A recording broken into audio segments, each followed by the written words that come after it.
Hello. Hi, everybody. My name's Kirsty. I was going to reintroduce myself, but I don't necessarily need to do that now. So 2024 is the year for UK esports. We are seeing several major tournaments taking place at pro level and a significant number of grand finals, which is unprecedented, not just for the UK, but actually for many countries. And all of these tournaments, it's really important to state, is that they are entwined with some of the biggest games worldwide. And today, we are going to hear from 4 fantastic speakers who have helped make this possible. It's their decision-making and support that have allowed these tournaments to hit our shores. And without their support, we wouldn't be seeing this influx that we're seeing today. So we're going to be talking about why, and we're also going to be talking about how we can make sure that this is sustainable in the long term. So without further ado, we'll hear from our speakers and a few introductions. Johanna, maybe you can kick us off. Hi everyone, Johanna Byrain, Head of Business Development at Twickenham Stadium, so commercialising the stadium when there's not rugby being played. Yep. Awesome, so I'm Cam Royal, Head of Esports and Gaming at Quadrant and Veloce. We recently hosted a Halo major 2 weeks ago, so yeah, excited to talk about that. Thank you.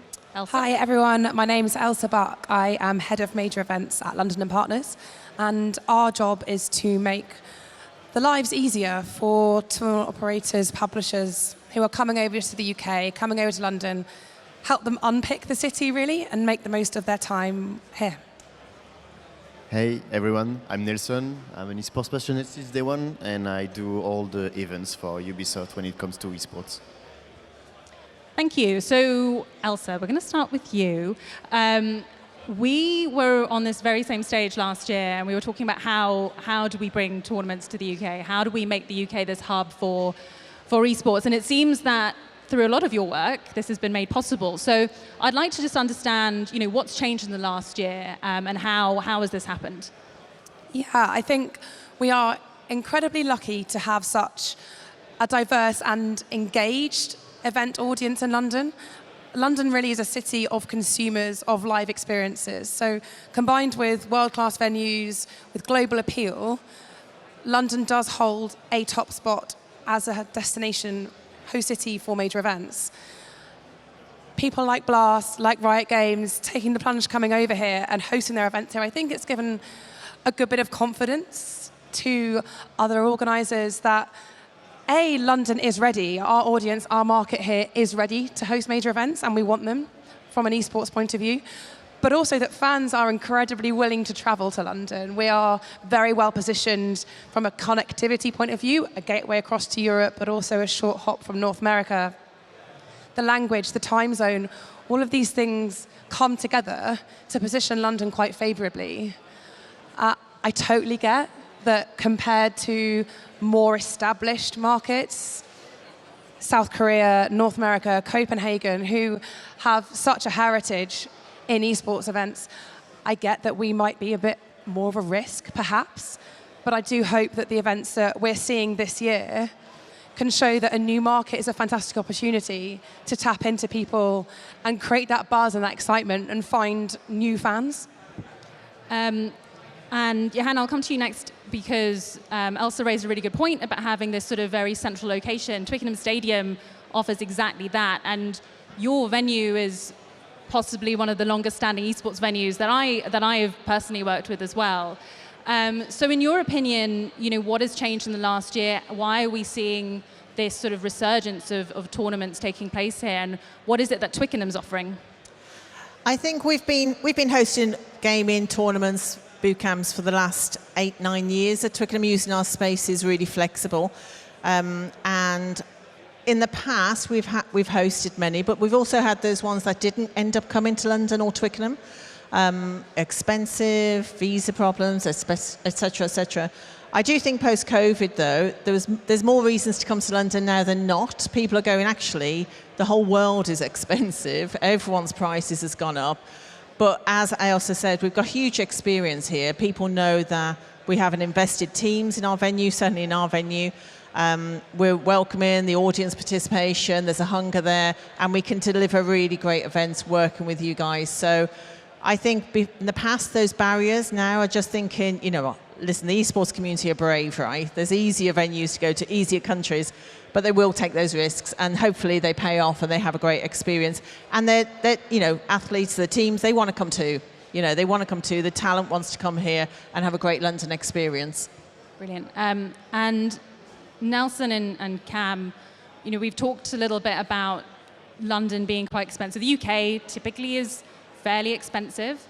And there's other issues at play, for example, Brexit. It would be great to understand from your point of view what the challenges have been previously for you, why it was originally, you know, fairly difficult to get tournaments over to the UK, and again, you know, how that has changed for you, and in terms of sort of like, you know, the visa situation, getting your players over. It'd be great to get your opinion. Nelson, maybe we start with you. Yeah, okay, let's go. So we can say that definitely Brexit created some challenge, a lot of challenges.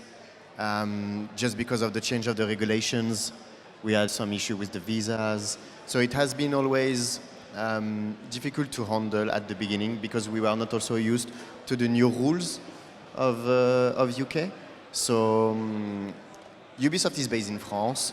So yeah, like traveling, now we need visas, especially when it comes to staff. There is a lot of changes. And I think after the Brexit, UK as a business hub, like lost a bit of like interest because of that. So we needed to learn. So it took time, and yeah, that's pretty much it. I mean, we faced a lot of challenges, but now we decided to work with a partner that knows the territory, which is Blast. So it created doors where we could, you know, like develop the market and, you know, assess what we could do or not.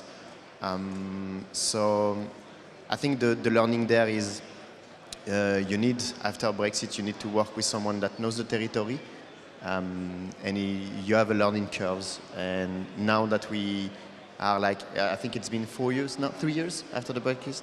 So yeah, now we know the market, so we can work there like confidently.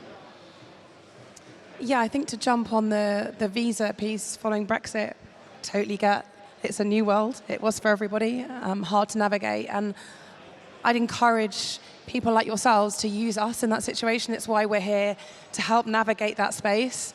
We're incredibly fortunate to have contacts directly now with UK Visa and Immigration. The services that they provided for major events in the past, for the likes of London Marathon, who were bringing in athletes from across the globe, they're now expanding their services to work with publishers and TOs as well, which is so great from our point of view because it's a backdoor in. It's a conversation that we can make sure that everything is being done efficiently, correctly, to streamline the process for you guys. And Cam, from your perspective, what has originally been a blocker for Quadrant hosting tournaments here, and what sort of shift have you started to see in support? Yeah, I think, to be honest, I mean, Quadrant, we're an apparel company, but also an esports team. So for us, in terms of organizing events, it usually comes off the back of a publisher or someone else wanting us to do it on their behalf. So we were fortunate enough to host the Halo Major here in London 2 weeks ago at Twickenham Stadium. And we did that off the back of, you know, Microsoft wanting to finally do an event in Europe, which they haven't done for a long time, since I think 2018 was the last one they did. So I think we were really fortunate in the fact that we were kind of the brand that was able to kind of front run that. There was a lot of challenges just in terms of general kind of venue availability. Actually was a big one because London is such a central hub, but I think locking down the right venue and especially, you know, these esports tournaments, more often than not, you know, sometimes they pop up quite sporadically. So for you to get a venue within, you know, a 6-month time frame is can be quite challenging. And I think that's certainly one that we found. But we were fortunate enough to speak to Twickenham and Joanna, and they helped us out. And yeah, I think also, you know, the cost of venues is a big thing as well. I think a lot of these big tournaments are now coming to the UK, and I think that obviously is going to inflate kind of the venue prices, because the more that they're used, the more money they can obviously make. So I think that's just a consideration point to be had. I think if tournaments and publishers know ahead of time, their roadmap for the year and whatnot. It's a lot easier to secure venues on a better rate. And as I said, Joanna was very kindly, very cooperative with us, and it was a great venue to be hosting our event at. So, thanks, Cam. And just adding on that, I look after corporate events as well. The lead-in time for these larger events are between 9 and 18 months. We're working on corporate events in 2025, 26. The esports, if they can have a longer lead-in time, it takes the pressure off every supply chain. From you guys, I don't know how you pulled it together, it was amazing, but you can be more flexible about your dates, the size of the spaces you need, and have more time to plan. So anyone looking at events, I don't know how we make that happen, but longer lead-in times is a winner all round, absolutely. But there's still very short lead-in compared to the corporate world. And looking at sort of outside the general hospitality offering, the venue offering, the tech offering from the UK, there's also been significant growth in the community here as well. And in terms of the tournaments that you, Nelson and Cam, have held here, so Nelson, at the end of May, you had the Blast Star Six Major in Manchester, which was the first Rainbow Six Major to take place in the UK, and then Cam, you mentioned the Quadrant London Major, which was the first Halo Major event in Europe. That's no mean feat to bring a tournament over here. So I'd love to understand more about the why from a community perspective, in terms of like the level of engagement, retention, revenue. What is it that you're seeing that you're getting from here versus other markets? And maybe Nelson, will come to you first. What I can say, UK has always been a strategic market for Rainbow Six. We have a lot of community members that does a lot for the games, which is like community website. We have also a lot of talents that are coming from UK, so casters, and yeah, it's a vibrant community. So they are really engaged, and there is a things also when it comes to community, and it's a small link that we noticed is that when a community is very engaged, like in traditional sports, like soccer, football, the way you say it.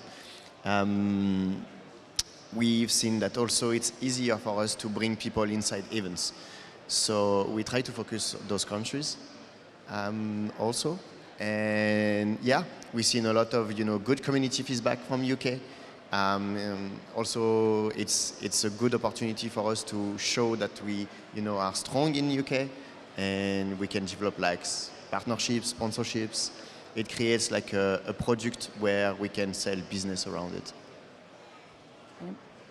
Yeah, I think from our perspective, it was kind of a deliberation between maybe going to Paris or coming to London. I think half of the Quadrant Halo team is French, so for us, we have a big French fan base, especially within the world of Halo. So that was a genuine option that we were looking at, but I think ultimately the thing that really brought us to London, I mean, the connections and the travel is usually a little bit easier coming here, but also I think it's just the British and English kind of fandom and the way that the crowds get behind games is really, really important. I think we wanted to do something a bit different in terms of the stage layout and the general layout of our event. A lot of these Halo tournaments had been, traditionally they just have a massive main stage that's on the back wall and the crowd is, ages away from the main stage. But for us, we decided to put the players in the front and center of the room and kind of a boxing ring style stage. And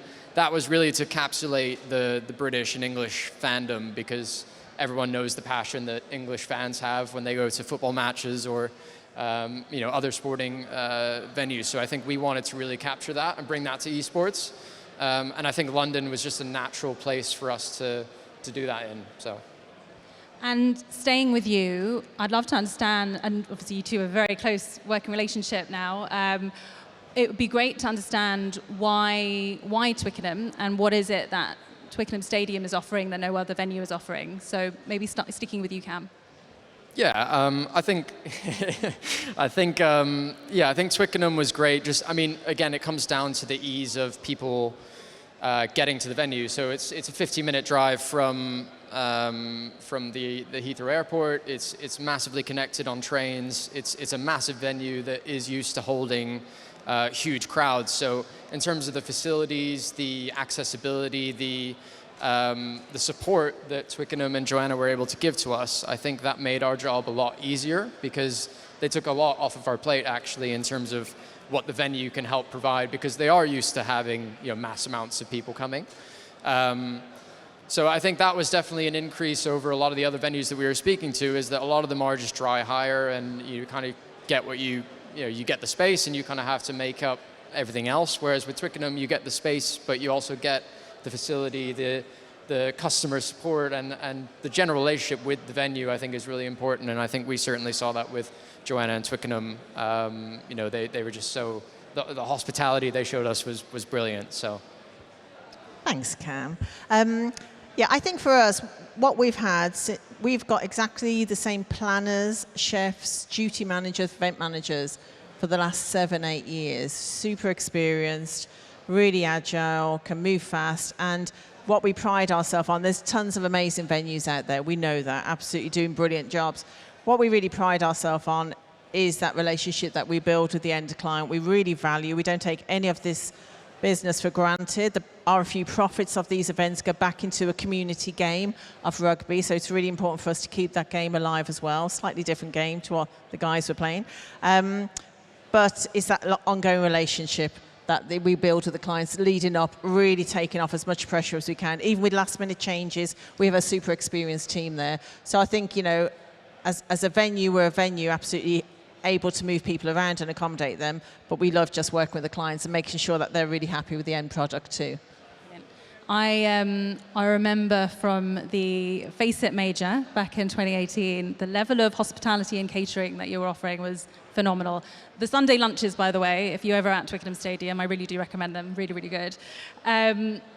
So, Ailsa, I'll come to you next, because we talked a lot about why the UK, what's changed, and essentially a lot of the support currently on offer, which has all been fantastic. But, we find that a lot of tournaments can be quite cyclical in terms of where they're going to be based, or they center themselves in one hub. You can see that with Katowice, Cologne. So what is it that London and Partners is going to do to make sure London stays on the map? And what is next for the level of support that you're going to offer? Yeah, You're totally right. We do see these sort of regions going in cycles. That is one way that publishers, TOs are behaving. I think there's also some value to be had from making a city your home and having it as a permanent fixture. We see it in the traditional sporting model often. For example, NFL, Major League Baseball have made London a home to establish a new market and to grow its fandom year on year with something regular in the calendar for those fans. And I think that's something that's very viable for the esports audience as well. In terms of what London and Partners wants to do next, we've been working incredibly hard over the last few years to engage with local and also central government to try and make esports a policy area. And we're so excited. We are having some fantastic traction with that now. Tomorrow, in conjunction with British Esports and Blast, we are hosting an observer program here in Wembley, culminating in going to see the show at the arena. And people are wanting to go. These government groups are wanting to be there. They want to learn. And I think it's up to us as the industry to make sure that they are provided with the information that they need, and also to help them understand what the opportunity is, and to say what it is that we need as the industry. We've talked before about tax breaks. Yes, of course, we've talked about host city funding, which from London isn't how we attract events. We try and attract events in a very collaborative way through community engagement or mayoral support from a venue perspective. So if we can bring esports in to be this policy area, which is ultimately where I'd love it to be, we can work so much more closely with publishers and tournament operators to understand their priorities and do that very much as a collaborative approach between them and the host city. And again, we've talked specifically about this level of stakeholder alignment, and it feels like that's very much coming to fruition this year. For you, Nelson, what would it take to bring R6 back every year? What would you want to see to make to make sure that London or the UK continues to be a base for your events? What else could coax you over here consistently? So it's difficult to answer because it's more complex than just like willing to come. So, but when it comes to infrastructure and support, especially in the future, what we would like to see is like maybe more support from the states, like support funds, and also we truly believe that what we get like support for import, export, goods and infrastructures. Marketing, support from the cities are really important for us too. Every, aspect around the event. So you take the event, you do a circle, and everything that is outside, if it can be supported by the cities and the government, is really important to us. I'm going to jump in there. We can do all that for you now. So even aside from esports being a policy area or central or local government being involved, that's very much what us as a destination agency is really here for. So we have Visit London, which is our flagship product from a marketing and promotion idea. And all the different stakeholders that we can connect into, we can do that independently. So I'm very fortunate to be sat in this chair in this role because we do have a lot of autonomy and it's great, and we can be creative and we can be collaborative in ways that hopefully drive down your bottom line to make London the best venue for you or the best city for you. And Cam, from your point of view, you mentioned that you have a very large community in France, and obviously that would make a lot of sense to host your tournaments over there.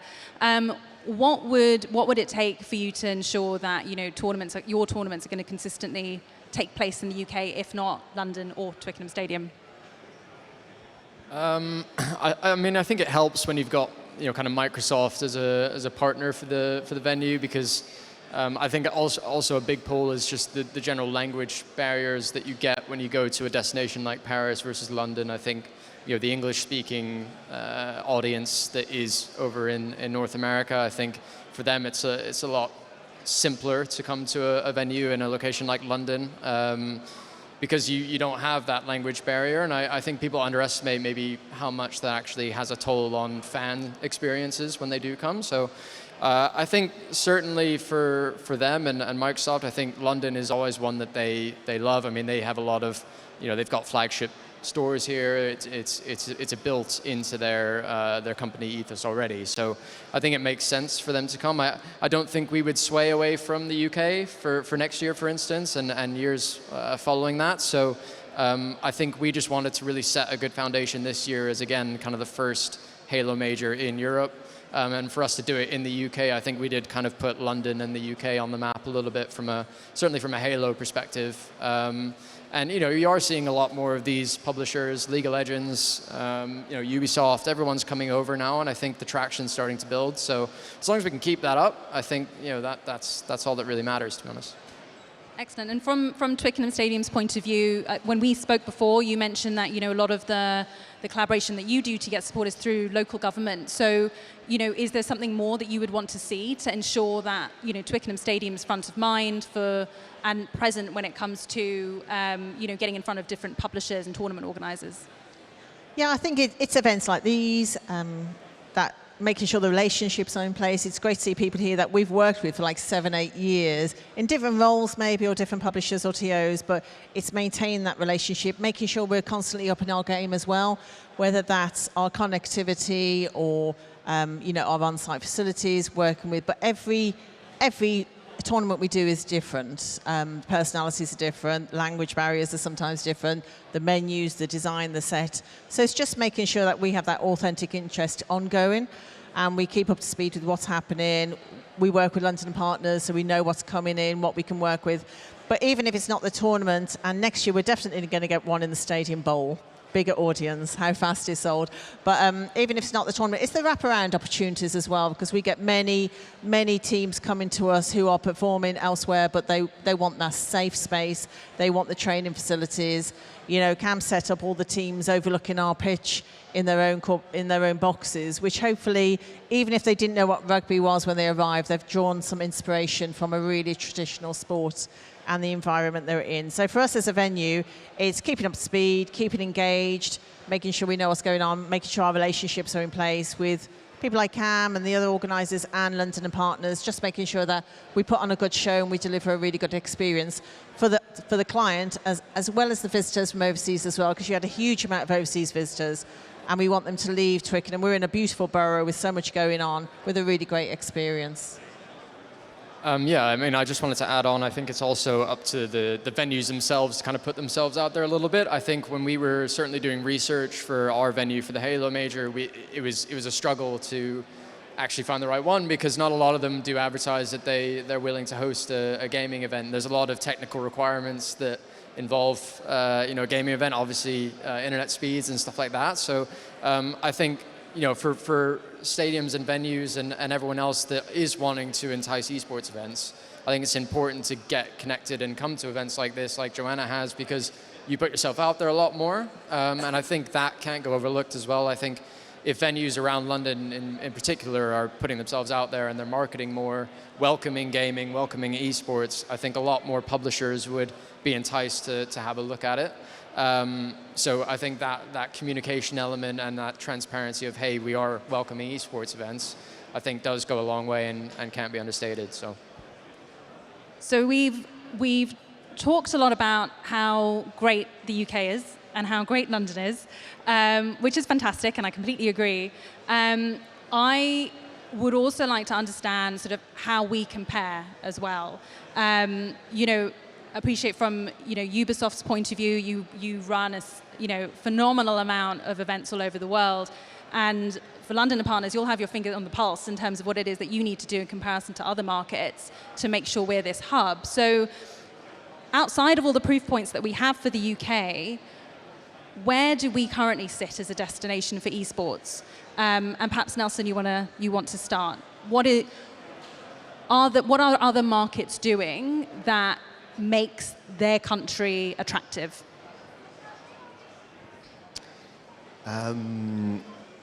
So for us, it was mainly, community-centric. So it's difficult to answer and say that, we had very competitive offers when it comes to pricing or facilities. So we are mostly driven by the community. And it's we are focusing, UK because it's one of the biggest market for us, and I think the game is doing well there. So I couldn't say that the country was competitive. I can put it that way. It was a challenge to work with UK in general. But as I said, we found a good partner, and they know the market and they know how to develop it. So we use the knowledge of Blast. But yeah, I think that's the way that I can put it. It's we want to, make community happy, and we have a great community here. So we take the challenges and we make it happen. I think that's the thing. Yeah, I think from my point of view, what we're seeing in the Gulf states is fascinating, and I commend them. They're building from the ground up, and I think that's really interesting to watch, actually. The agility and the pace at which things are moving over there. They have an incredibly diverse expat community, and they are catering to what I can assume is the consumer demand over there. And Cam, from your perspective, are there any other markets that sort of stand out for you in terms of sort of what we can, or what the UK can learn from? I mean, I'm a big fan of the South American market, just in terms of again, it just comes down to fandom and passion, I think. And again, that's one of the reasons why we wanted to try an event in the UK, because we do know what sporting fans are like here, and we've got a good reputation for being loud, being cheerful, and energetic. So I think it comes down to that a little bit. You see these CSGO events that are happening in Brazil that are just absolutely ridiculous, stadiums full of people. Yeah, I think it just comes down to the passion and the element that the fans do bring. And I think the more chances the UK gets to showcase that, I think naturally the fans will come here as well. But yeah, in terms of other markets, I mean, South Korea and South America is brilliant. But obviously the French fandom is also massive as well. So yeah. And Johanna, is a great tournament enough? Do we, in terms of sort of outside of the hospitality that a lot of venues are offering, what else needs to be done, or like what else could be done on your side to bring those tournament organisers and publishers back? I guess it's, as I say, a longer lead-in would be great, because then we can be more flexible on rates, availability, accommodation. All that would really favour the guys, who are running these events. That would work well, making sure that, as you say, we hear, certainly when we have, Cam managed a lot of people, broadcasters, different companies, and we were hearing really positive things and horror stories about venues overseas as well, like what happened, as you say, there you go, there's your venue, we'll be back in 5 days, and, turn off the lights when you leave, so to speak. So, for us as a venue, it's just making sure that we're representing London and the UK, that we can put on a good job for these people. And, we might not be the cheapest, but we'll work with, and as I say, the longer the lead in, that always helps. We still get really, really short lead in, and we're a super busy stadium, and we hate turning it away. So we'll try and work with the tournament organisers on being flexible on dates, but we're still seeing really short lead-ins. And we would rather have more time to work. We can turn it around, of course we can, amazing people in this industry who can. But that would make us a lot more probably competitive on price-wise as well when they are shopping around, and then competitive on flights, competitive on hotel rooms. It works all the way through then. And I want to ask a reasonably tricky question. Obviously, we've got the general election coming up in July. We've all seen how the change in government can impact what happens from the gaming and esports side.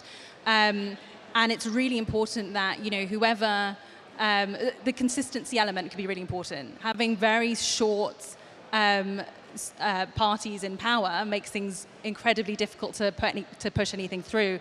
And Ailsa and Johanna, I know that we've talked a little bit about, your focus is more on local government. It's on the DCMS. So in your opinion, outside of the general election, is that local level support enough to see that level of consistency, to ensure that the UK is going to get that support in the years to come? Yeah, I think firstly to say that there's a tremendous amount we can do, and we are already doing, beyond local and central government support, which is great. We're certainly seeing benefits of stability in local government. Sadiq's just been re-elected. A lot of the work that we've been doing over the last couple of years is now able to continue in that same vein. And I suppose that extended stability, aligned policy across all levels of government is ultimately what the industry needs to thrive. I guess for us, we only really work on local government with regards to our match days. 82,000 people coming into a leafy borough of southwest of London causes some challenges. But it's a well-oiled machine now. We've been running them for a long, long time, but obviously it still gets busier and busier. But yeah, I guess for us, it's more, when we were I have said the word COVID, but in the COVID times, we had lots of calls with the actual government about driving these esports, because during those times, broadcasting took place. We did tons of broadcasting behind closed doors during those lockdown periods, because that could still happen. And so the government jumped on board and realised this was a huge, huge opportunity for us. It was almost an industry that could keep going when the world shut down, because it actually grew, as we all know.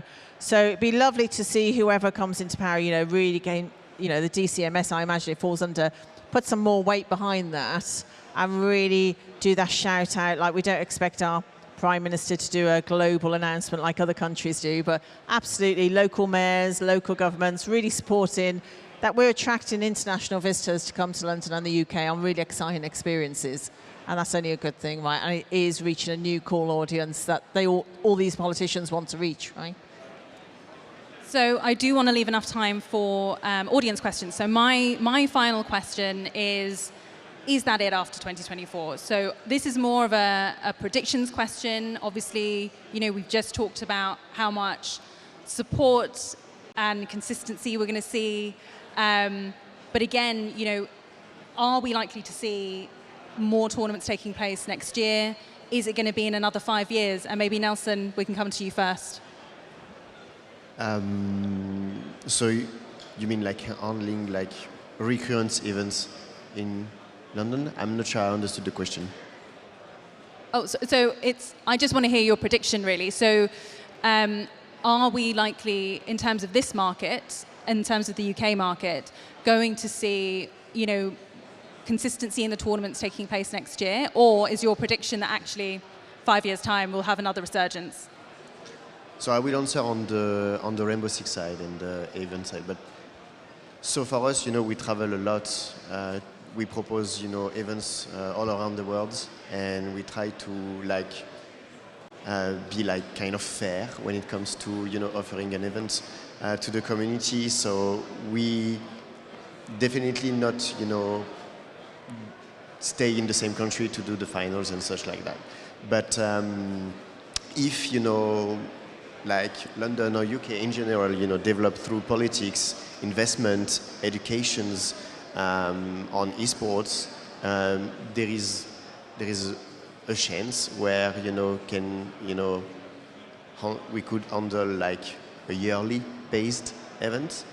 But for that, we need all the infrastructure that also the one that got it now, like we could offer the same deals. So for example, if you have a deal someday that is tax rebate and special fundings for someone that has a recurring events inside the country, one definitely could lead to recurring events if the deals and the offer of the country is nice enough.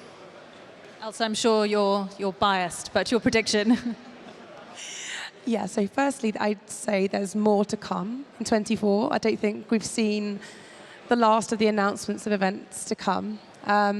Beyond 24, of course, things like League of Legends World Champs does cycle in these territories, but not every event is aligned on that same cycle. So Blast and Riot, they're not all moving to the same territories in the same year. So I think there's absolutely space for all of these cities and territories that want to be involved to be, because there are so many fantastic events and tournaments out there.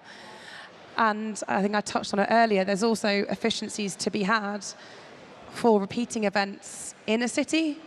We talked about trying to save that bottom line. One great way of doing that is to have a repeat venue year on year.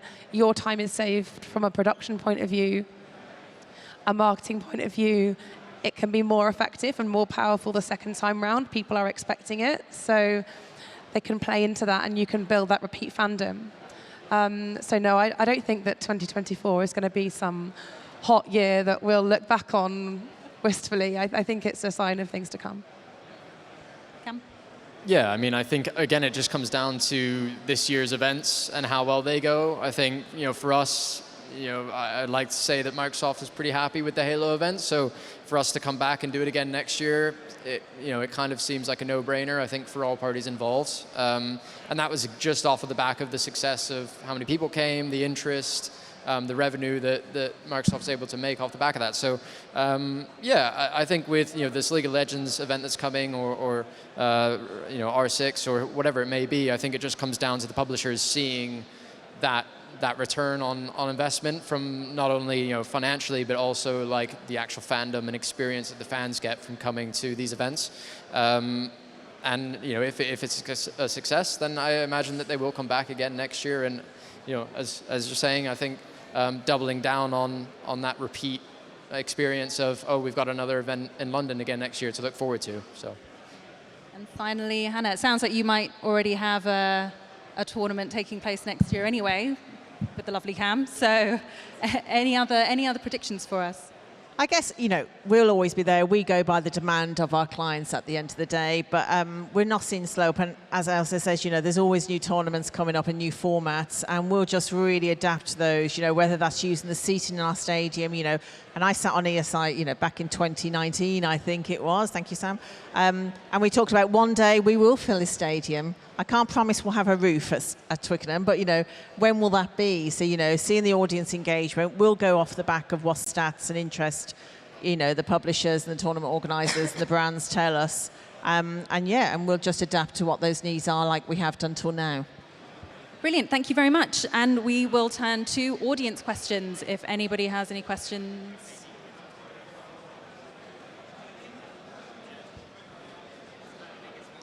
No questions at all. Okay. Right, well, that's I've got to think of one, I suppose. And I can't think of anything off the top of my head. In which case, last call for any audience questions? Oh, thank you, sir. No need to be shy. Cam raised an interesting point, which was about ROI and the return on investment. So from each aspect of this, because there's publishers, but also in relation to venues and in relation to local politics, what is the return on investment you gain from esports? So return on investment, what return on investment do you gain from esports individually from having it in the UK, as an example? I think it comes down again. We were kind of the party, we were the middleman to some extent. So I think for us, it's just delivering the event and doing a good job. But also for Quadrant fans, it's making sure that they're having a really good experience. And the ROI for us is the fact that the fans do have a good time when they do come. And I think for us, it's that repeat element of we want to do more events. So if the fans are having a good time, that's enough for Quadrant. But I think if from a publisher standpoint. It just comes down to the cost of the venue and how much it actually takes to fulfill an event in the UK. It is expensive. It's a lot more expensive than the US. So budgets for a lot of publishers have to be adjusted. And I think that certainly was a little bit of a shock from Microsoft's perspective this year. But I think it just comes down to that really, how much revenue they can generate off the back of it, and also just the cost of putting it on. If it works out and if the publisher can break even, I think they're pretty happy as long as the fans are happy as well when they do come. So through COVID and everything else, there's been a decline in general gaming events or more participatory events. I'm wondering if this is something that you guys are interested in from a publisher side, from an event side, from a venue side. And is there more opportunity in your guys' minds for this in London or even outside of London? Do you want to hear from everybody on that one, or is there a specific person? And also, question back to you, when you're talking about LAN events, was there anything specific that you had in mind? Yeah, so I think the only one that really exists now from a pretty significant size would be EGX, right? For such a huge gaming market, it seems like there would be opportunity for more. There's so many people. It comes with different costs and risks and all of that, but I was curious to see if this is on any of your radar, if there's any opportunity that you see here, or, I don't know, thoughts? I think I'll talk about events, perhaps not just even gaming, esports. Post-COVID, events came back bigger than ever. People need that face-to-face interaction, networking, as you say, everything that we can do. So we're not seeing it on events in total, whatever the size, whether that's an audience for a sporting event or using some of our facilities. So absolutely, we're not seeing that pattern at all, that there's any drop-off in that, even with costs and the cost of living going up and costs of people flying around the world. We've seen that absolutely grow, and I think London as a whole has never been as much in demand. So I don't know whether that's quite answering from an EGX point of view, but from events in total, we're not seeing a turn-off. Yeah, I think from a kind of a brand perspective and an esports team perspective, I think LAN events are always a good initiative. Before the Halo event, we had a warm-up Halo event the weekend prior, which was a LAN competition that happened at the Microsoft flagship shop. So for us to kind of do that, I think that was a really enticing way to kind of get the broader community to come in, amateur players to have a chance at qualifying for a team pass for the London Major, for instance. So I think when there's an initiative to have these LAN events that kind of rolls into a bigger event, I think that's always an enticing way of going about doing it, because people that get involved with the LAN event then have a reward for showing up and partaking. But cost is a big thing. I think that is probably a limiting factor for the reason why there isn't as many LAN events, especially in London. But the community, when they want to put on a LAN event, I'm sure they can kind of fundraise and crowdfund the amount that they need. And I'd love to see more events like Insomnia and stuff happening throughout the UK that do bring that LAN experience. I think for the event that we held, again, we tried to make the stage more old school MLG vibes, where it was the table width between the two teams, and that brought some really good reactions because the players would stand up, they'd yell at each other, and that's the passion that the fans want to see, right? So I think it's just maybe moving away from this massive main stage appeal of these events, and realizing that kind of the old school way of doing things is a good way to entice fandom and bring back that passion for esports, especially in the UK. So I would also argue that it's the LAN side is so completely different to just a typical esports event where you're going to see a consistent audience coming to see their favorite team, whereas EGX is met with a number of challenges because it's straight after Gamescom. So from a traditional gaming sense, that in itself, it decreases the volume of people that are going to go there to sort of see their favorite game firsthand. And the same thing applies to if you look at DreamHack's a really great example of how they diversified the content, and that's a fantastic evolution of a typical LAN party. Then engaging with their IEMs and their Pro League events, and then also having this whole expo as well. And then you've also got events like TwitchCon, which they consistently have such a huge audience because you're having so much talent on the ground. And really, it comes down to the talent that you're offering and what's going to be really unique, as opposed to that traditional LAN party. So I think it's really just the evolution of events, which esports traditionally is fantastic for. And that is all we've got time for. So thank you very much to our 4 fantastic speakers.